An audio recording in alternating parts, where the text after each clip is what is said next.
Hi, I'm Pushpa, and I'm back at JLL Live here at Disrupt CRE in Chicago. And my next guests are two of our Chicago industrial researchers. I have Chad Buch and the godfather of research, George Cutro. Hi, guys. Good morning, how are you? Doing all right. Congratulations, I hear you have a new podcast called Real Time, and it's real recent, right? That's correct. We started a couple months ago.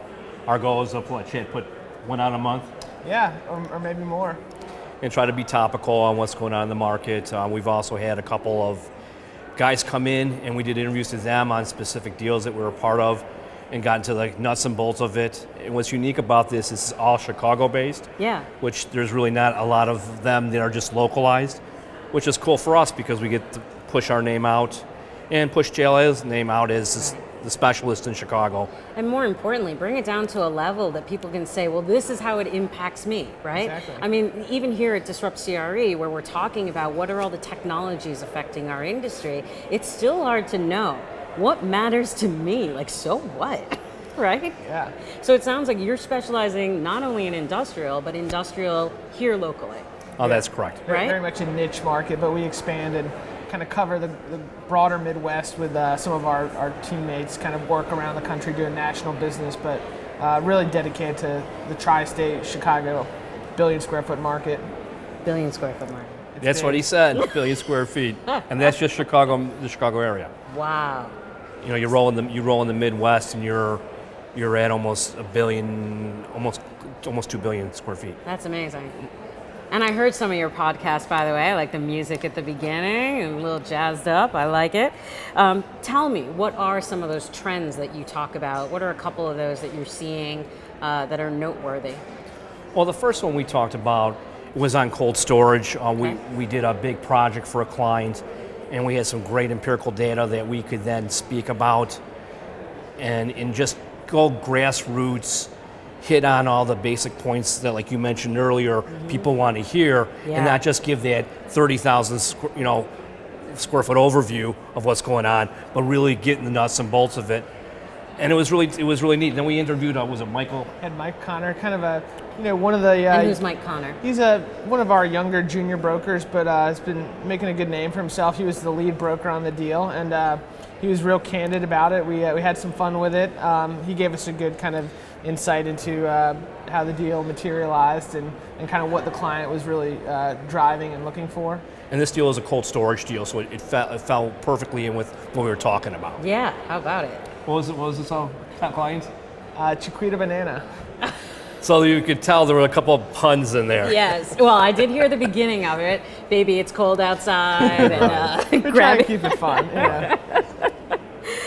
Talk to me about how e-commerce is being affected by technology and how that ends up hitting on your world in terms of distribution centers and logistics.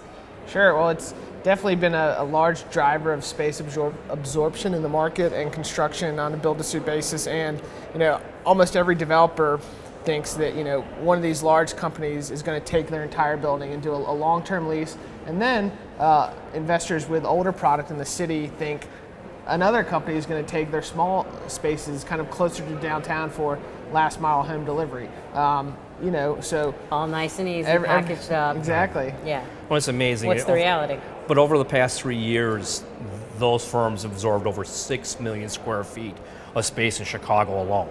And you look across the country, you're talking 20s, millions of square feet that e-commerce has gobbled up and is really the stronghold of what's going on in industrial real estate across the country. And does that mean that, others are not using as much space, so it's all washes out, or is that increasing the demand now, and how is that demand being addressed? Well, it's certainly, I think a lot of people will say it's at the detriment of retail. It's kind of sucking from that sector, but what about within the industrial area? If e-commerce needs more distribution and industrial space, what about the other industries that need industrial space? Packaging and those, the ground delivery companies like FedEx, UPS, they're obviously increasing their footprint just to keep up with it. So we're seeing some spillover effect from those users.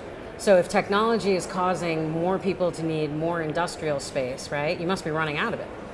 No, we have a bountiful amount of land available in the Chicago metropolitan area with not a lot of government contingencies, which we don't have to worry about wait for land to build. We have land available.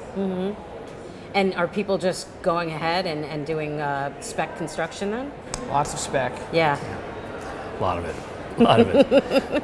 Well, I appreciate the two of you being here with us today. For everybody at home, check out their podcast, Real Time, all about Chicago industrial research.